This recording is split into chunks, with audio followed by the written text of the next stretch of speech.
ओम ज्ञानतिमिरान्धस्य ज्ञानञ्जनशलाकया चक्षुर्मिलितं येन तस्मै श्रीगुरुवे नमः। श्रीचैतन्यमनोभीष्टं स्थापितं येन भूतले स्वयं रूपः कदा मह्यं ददाति स्वपदान्तिकं।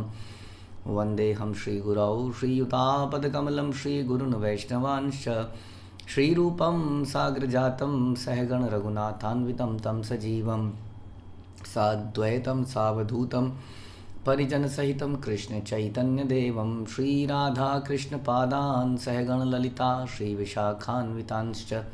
हे कृष्ण करुणा सिंधु दीनबंधु जगत्पते गोपेश गोपिका कांत राधा कांत नमस्तुते। तप्त कांचन गौरांगी राधे वृंदावनेश्वरी वृषभानुसुते देवी प्रणमामि हरिप्रिये। वाञ्छाकल्पतरुभ्यश्च कृपा सिंधुभ्यैव च पतितानां पावनेभ्यो वैष्णवेभ्यो नमो नमः। जय श्री कृष्ण चैतन्य प्रभु नित्यानंद श्री अद्वैत गदाधर शिवासादि गौर भक्तवृंद। हरे कृष्णा कृष्णा कृष्णा हरे हरे, हरे राम राम राम हरे हरे। नमो विष्णुपादाय कृष्णप्रेष्ठाय भूतले श्रीमते भक्ति वेदांत स्वामिन्निति नामिने। नमस्ते सारस्वते देवे गौरवाणी प्रचारिणे निर्विशेष शून्यवादी पाश्चात्य देश तारिणे। हरे कृष्णा। भगवद्गीता अध्याय 2 श्लोक संख्या 24। अच्छेद्य अयम अदाह्य अयम अक्लेद्य अशोष्य एवच नित्य सर्वगतास्थाणु अचल अयम सनातनः। यह आत्मा अखंडित तथा अघुलनशील है। इसे ना तो जलाया जा सकता है ना ही सुखाया जा सकता है। यह शाश्वत सर्वव्यापी अविकारी स्थिर तथा सदैव एक सा रहने वाला है। तो हमने पिछले श्लोक में सुना कि यह आत्मा को काटा नहीं जा सकता। तो हम शस्त्र से किसी चीज़ को काट देते हैं तो कोई कहेगा जी काटा नहीं जा सकता तो मैं तोड़ दूंगा। तोड़ तो सकता हूँ। तो मैं बता रहे हैं ये आत्मा अखंडित है, इसको तोड़ा ही नहीं जा सकता, अखंडित है। ना तो काटा जा सकता है ना तोड़ा जा सकता है। कोई है ना कोई कॉम्बिनेशन बना ले कोई खुरापाती दिमाग का आदमी। फिर कोई कहेगा जी कोई बात नहीं, मैं क्या करूँगा, एक गिलास लूँगा, उस गिलास में इसको घोल दूँगा, नाली में डाल दूँगा। तो कह रहे हैं अघुलनशील है, ये घुल ही नहीं सकता है। तो अखंडित है, अघुलनशील है। फिर से बता रहे हैं कि ना तो जलाया जा सकता है, फिर से बता रहे हैं ना ही सुखाया जा सकता है। और विशेषतः यह शाश्वत है, इटर्नल है। कल भी थी, आज भी है, परसों भी रहेगी। यानी जीवात्मा कभी भी नॉन एग्जिस्टेंट नहीं रहेगी, मरने के बाद भी जीवात्मा रहेगी। और भगवान के पास जाने के बाद भी जीवात्मा रहेगी। यस, ऐसा नहीं कि मरने के बाद नरक में जाएगी, स्वर्ग में जाएगी, तब तक रहेगी। लेकिन जब मुक्त हो जाएगी तो भगवान में विलीन हो जाएगी। लेकिन विलीन कैसे होगी? अभी तो बोला है अघुलनशील है।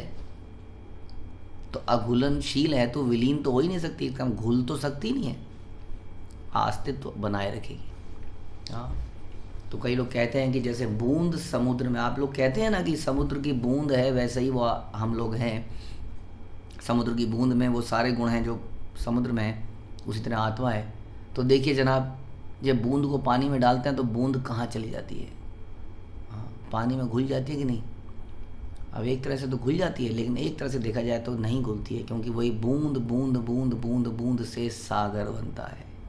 उस बूंद का एग्जिस्टेंस उस सागर के अंदर है, लेकिन वो इतना सूक्ष्म है कि उसका पता नहीं चल रहा है। ऐसा लगता है कि ये जल एक पूरा का पूरा यूनिट है। आप बताइए कि जल क्या पूरा यूनिट है? कई बार आप जल को ऐसे उठाते हैं तो ऐसे बूंद बूंद करके गिरा सकते हैं कि नहीं? तब समझ में आता है ओ ये तो बूंद है कि नहीं? ऐसा तो नहीं है ना, जल एक सॉलिड वस्तु तो है नहीं, बर्फ तो है नहीं। जल को जब हम ऐसे उठा के ऐसे गिराते हैं तो बूंद बूंद फिर से गिर जाता है, लेकिन एज ए यूनिट वो एक सिंगल चीज़ लगती है। जैसे प्रभुपाद समझाते थे कि एक पेड़ के अंदर, हरा पेड़ है, उसमें तोता बैठा है, पता ही नहीं चल रहा है तोता है। अब क्वेश्चन है कि क्या तोता घुल गया पेड़ के अंदर? नहीं, घुला नहीं है, लेकिन उस विशाल वृक्ष के अंदर उसका अस्तित्व नज़र नहीं आ रहा है अलग से। जब वो उसमें से निकलेगा तब दिखेगा। तो इस प्रकार से जीवात्मा हमेशा बनी रहती है। लेकिन लोगों अज्ञानता के कारण लोग कहते हैं कि वो परमात्मा में विलीन हो गई, समाप्त हो गई। ऐसा कभी नहीं हो सकता, क्योंकि अघुलनशील है, अखंडित है, शाश्वत है, हमेशा रहती है। मुक्ति के बाद भी आत्मा बनी रहती है। तो फिर फ़ायदा क्या हुआ? फ़ायदा ये हुआ कि मुक्ति के बाद जीवन जो है ज़ीरो नहीं है, इसलिए ना शून्यवादी। तो शून्यवाद नहीं, ये शून्य से जीवन निकला है और शून्य में ही समाप्त हो जाएगा, ऐसा नहीं मानते हैं। ऐसा नहीं है कि जीवन समाप्त, शून्य, आत्मा को मुक्ति मिल गई, मोक्ष मिल गया, जीवन शून्य, शून्य नहीं है। तो हम प्रभुपाद बोलते थे कि जब जीवात्मा इस शरीर के अंदर इतनी एक्टिव है, जबकि वो बद्ध अवस्था में है, तो मुक्त अवस्था में वो कितनी एक्टिव होगी, जरा सोचिए। एक बूढ़ा आदमी खेलना चाहता है, कूदना चाहता है, लेकिन कर नहीं पाता है बिकॉज ऑफ बॉडी। करना चाहता है, बूढ़े आदमी के वो सारे मन इच्छाएं करती हैं जो जवान आदमी के अंदर होती हैं, लेकिन शरीर से बंधन के कारण कर नहीं पाता है, इसलिए कहते हैं बुढ़ा खसिया गया, खिसिया गया। क्योंकि कर नहीं पा रहा है, इच्छाएं पूरी हैं, तो चिड़चिड़ा हो जाता है। अब सोचिए, यही आत्मा अगर अपने असली रूप में चली जाएगी तो उसके पास ये बॉडी की लिमिटेशन नहीं होगी। लिमिटेशन ना होने से वो स्वतंत्र रह के कितना एक्टिव रहेगा, जैसे कि हम बचपन में एक्टिव थे जब छोटे छोटे थे। तो इस प्रकार से जीवात्मा का वास्तविक स्वभाव है, लेकिन because of the bodily limitation वो कर नहीं पाता है। तो समझना पड़ेगा कि ये शाश्वत है। आत्मा क्या है? शाश्वत है, सर्वव्यापी है। सर्वव्यापी भगवान की तरह नहीं है कि हर कण कण में व्याप्त है। वो सिंगल परमात्मा और सिंगल भगवान हर कण में है, लेकिन हर लोक में, पानी में, आकाश में, जल में, मतलब उसमें थल में, भूमि पर, हर जगह ये आत्माएं मिलती हैं। मिलती हैं कि नहीं? आप देखते हैं किसी चट्टान के नीचे से कितने कीड़े निकलते हैं कई बार। जल के अंदर असंख्य जीव हैं। मिट्टी को खोद के निकालते हैं तो मिट्टी को खोद के निकालते हैं, उसमें से कितने जीवाणु निकल आते हैं। हम मल करते हैं, उसके अंदर भी जीवाणु होते हैं। शरीर के अंदर भी जीवाणु हैं, शरीर के बाहर भी हैं। यहाँ तक कि सूर्य लोक में भी जीव रहते हैं। प्रभुपाद ने बताया कि ये तो साइंस भी कहती है कि जब हम स्टेरलाइजेशन करते हैं, हाई हीट पर कुछ गर्म करके उसको प्यूरीफाई करते हैं, तो भी वो 97-98% ही जीवाणुओं को मार पाता है। कुछ जीवाणु उसमें फिर भी रह जाते हैं। इसका मतलब कुछ जीवाणु हाई हीट में भी बचे रह जाते हैं। इसी प्रकार से सूर्य के लोक में भी कुछ जीवाणु हैं जो बचे रहते हैं, जो रहते हैं, जो वहाँ के जलवायु के अनुसार उनका जीवन है। बहुत सारे ऐसे जीवाणु हैं, दे आर टफ। जैसे कहते हैं ना कॉकरोच, वेरी टफ। कहते हैं एटॉम, ये परमाणु बम भी छोड़ा जाए तो कॉकरोच मरता नहीं है। तो इस प्रकार से जीव जो है सर्वव्यापी है, हर जगह पर है, बट अलग अलग है। लेकिन वो परमात्मा, वो कॉमन परमात्मा हर कण में व्याप्त है, वो अलग है। और ये जीवात्मा है सर्वव्यापी का मतलब हर जगह पर जीवात्मा है, जीवात्मा है संसार के अंदर। ये अविकारी है, इट कैनॉट बी चेंज। इसका जो फॉर्म है ना, ऐसा नहीं है कि वो बूढ़े होने पर हमारी कमर झुक जाएगी, हम झुके झुके हो जाएंगे, झुर्रियाँ पड़ जाएंगी, हम बदल जाएंगे। तो बदलता नहीं है इसमें, ये बताते हैं कि अनचेंजेबल है ये इसका स्वभाव है, इसका नेचर है। यानी कि समय बीतने से इसके ऊपर प्रभाव नहीं पड़ता है, ये बदलता नहीं है। जैसे कृष्ण के बारे में कहा जाता है कि वो हमेशा 16 साल की आयु के एक नव यौवन के एक बालक या पुरुष, जो भी कहिए, सुंदर पुरुष की तरह 16 साल कहते हैं ना कि 16 साल के अंदर व्यक्ति बड़ा सुंदर हो जाता है, प्राइम एज। तो वो जो है कृष्ण भी अनचेंजेबल है, जीवात्मा भी अनचेंजेबल है। लेकिन जब वो शरीर के अंदर है तो परिवर्तन इस शरीर में आते हैं। जब प्रभुपाद बताते हैं कि शरीर के अंदर 6 प्रकार के परिवर्तन आते हैं because of the soul, but soul में वो परिवर्तन नहीं आते, इसलिए अविकारी है, ये स्थिर है और सदैव एक सा रहने वाला है। वही बात हो गई, does not change due to season और पासेज ऑफ टाइम और वट एवर। तो ये आत्मा के बारे में बता रहे हैं। क्यों बता रहे हैं, इतना ज्ञान आत्मा के बारे में बता रहे हैं, हम समझ सकते हैं इस बात को क्योंकि हमारे जीवन में एक बहुत बड़ी समस्या है कि हम कोई भी काम ढंग से कर नहीं पाते हैं, क्योंकि हम हमेशा भय में रहते हैं। कोई ना कोई भय हमें हमेशा सताता रहता है। भय के कारण हम फोकस नहीं कर पाते चीज़ों के ऊपर, राइट। जैसे कि हम लोग फॉर एग्जांपल हमें कोई साइकिल चलाना सिखाए। अब आदमी जब साइकिल चलाना सीखता है तो वो चला ही नहीं पाता है, क्योंकि उसको इतना भय लगता है। उसका बॉडी अकड़ जाती है, टाइट हो जाती है एकदम से। वो हैंडल अगर छोड़ा तो वो गिरा धम से। ऐसा लगता है दुनिया का सबसे मुश्किल काम है साइकिल चलाना। हाँ, 2 पहिए पर कुछ चलाना। इवन के 4 पहिए पर भी हम जब गाड़ी चलाते हैं तो कितना भय रहता है। जब ब्रेक मार, आप लोगों के साथ हुआ होगा शुरू में, एकदम से सामने कुछ आया, ब्रेक मारनी थी और एक्सीलेटर दबाते गए तो बाद घूं घूं घूं, उधर से क्लच भी दबा रखा है, कुछ समझ नहीं आ रहा ना। घूं घूं घूं करते करते करते पटरी पे चढ़ गई, चाहे स्कूटी हो चाहे, ऐसा हो जाता है। हाँ, तो भय। और जब धीरे धीरे हम भय, बस कुछ नहीं करते, हमारा भय चला जाता है थोड़े दिनों में। तो हम फ्री माइंड से जब चलाते हैं साइकिल को, तो बैलेंस बॉडी अपने आप बना लेती है थोड़े दिनों में। तो ये फियर हमें फोकस नहीं करने देता किसी चीज़ के ऊपर। आउट ऑफ फियर हम बहुत सारी चीज़ों को गलत कर देते हैं। कोई भी चीज़ हम नया करते हैं तो हम भय में रहते हैं। कई लोग गुरुकुल में बच्चों का एडमिशन कराएं कि नहीं कराएं, कराएं कि नहीं कराएं, कराएं कि नहीं कराएं, वो फियर में 1 साल 2 साल 3 साल बीतता चला जाता है। ऐसे ही कई चीज़ों को करने, ज्वाइन करें, इस्कॉन को ज्वाइन करें, फंस तो नहीं जाएंगे। कई साल बीत जाते हैं। इस व्यक्ति को शरणागत करें, कई साल बीत जाते हैं। ऐसी कई बीमारियों के डर के मारे, मौसम के डर के मारे, ट्रैफिक के डर के मारे, accidents and bomb blast and whatever, है ना।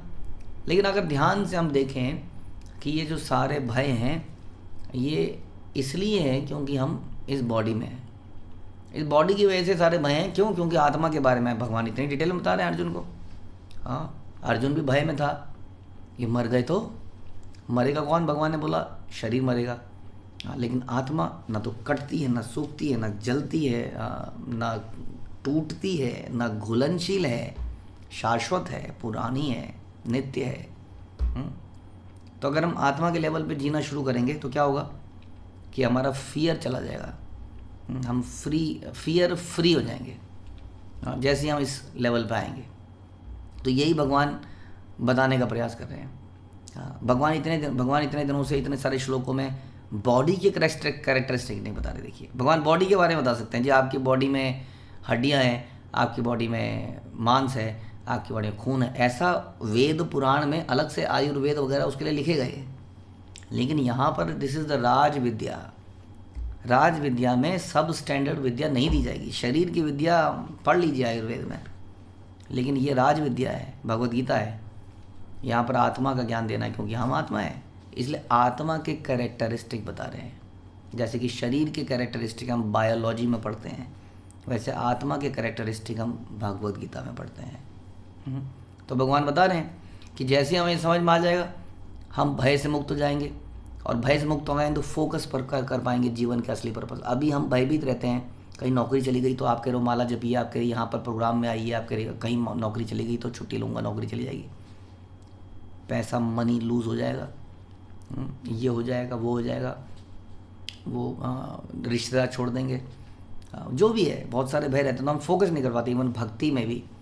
क्योंकि भयभीत रहते हैं। बच्चों का क्या होगा, मैं चला गया तो मुझे पैसा कमाने दीजिए, आप कह रहे हैं साधारण जीवन जीने, मुझे पैसा कमाना है, मेरा क्या होगा आगे बुढ़ापे में, बच्चों का क्या होगा, बच्चों की पढ़ाई, बहुत सारे फियर हैं जिसके कारण से हम भक्तिमय कार्य नहीं कर पाते। अर्जुन भी यहाँ भक्तिमय कार्य नहीं कर पा रहा है। जिसको युद्ध करना था वो युद्ध में नहीं कर पा रहा है बिकॉज ऑफ फियर। तो उसको दूर करने भगवान बता रहे हैं आत्मा को, nothing, there is nothing going to happen. इस आत्मा को कुछ नहीं हो सकता। लेकिन इसका मतलब ये नहीं कि कल से आप कहोगे जी अब तो हम फियरलेस हैं प्रभु जी, मैंने सोचा कि सब कुत्ते पालते हैं, मैं सांप पाल लेता हूँ, सांप मेरे बेड में मेरे साथ सोएगा। That is not logical. तो इसका मतलब क्या है कि हम अपनी ड्यूटीज़ को सेंसिबली परफॉर्म करेंगे, और उतना रिस्क, उतना जो रिस्क जहाँ ज़रूरी है उतना रिस्क लेंगे। तो हमारे लिए सबसे बड़ी प्रॉब्लम क्या है लाइफ की, कि हम लोग इस शरीर के अंदर फंसे हुए हैं।